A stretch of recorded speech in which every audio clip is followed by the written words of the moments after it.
Hello friends, ഇന്ന് പ്രധാനപ്പെട്ട ചർച്ചാ വിഷയം ഇസ്രായേലും ഇറാനും തമ്മിലുള്ള വാർ തന്നെയായിരിക്കും. മാർക്കറ്റ് നെഗറ്റീവായിട്ട് റിയാക്ട് ചെയ്യാനുള്ള എല്ലാ സാധ്യതയുണ്ട്.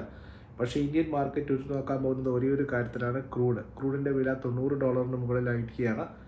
സോ $100 മുകളിൽ പോകും എന്നുള്ള പ്രതീക്ഷയുണ്ടെങ്കിൽ ഇന്ത്യൻ മാർക്കറ്റിനെ നെഗറ്റീവായിട്ട് അത് ബാധിക്കും. പ്രത്യേകിച്ചിട്ടും ഓയിൽ മാർക്കറ്റിംഗ് കമ്പനികളെ സംബന്ധിച്ചിട്ട് അവർക്ക് പ്രൈസ് ഹൈക്ക് എടുക്കാൻ പറ്റാത്ത അവസ്ഥയാണ്. കാരണം കുറച്ച് ദിവസം കൂടി മാത്രമേ നമ്മുടെ റീജിയണൽ സ്റ്റോക്സ് ഉള്ളൂ.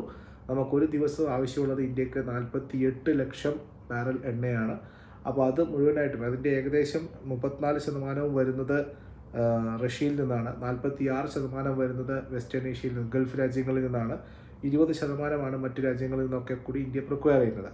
അപ്പോൾ ഇത് 3 വഴിയാണ് വരുന്നത്. ഒന്ന് സുയസ് കനാൽ വഴി, അതുപോലെ തന്നെ ഹമൂസ് കടലെടുക്ക്, അതുപോലെ തന്നെ Horn of Africa, Red Sea വഴിയാണ് വരുന്നത്, ചെങ്കടൽ വഴിയാണ് വരുന്നത്.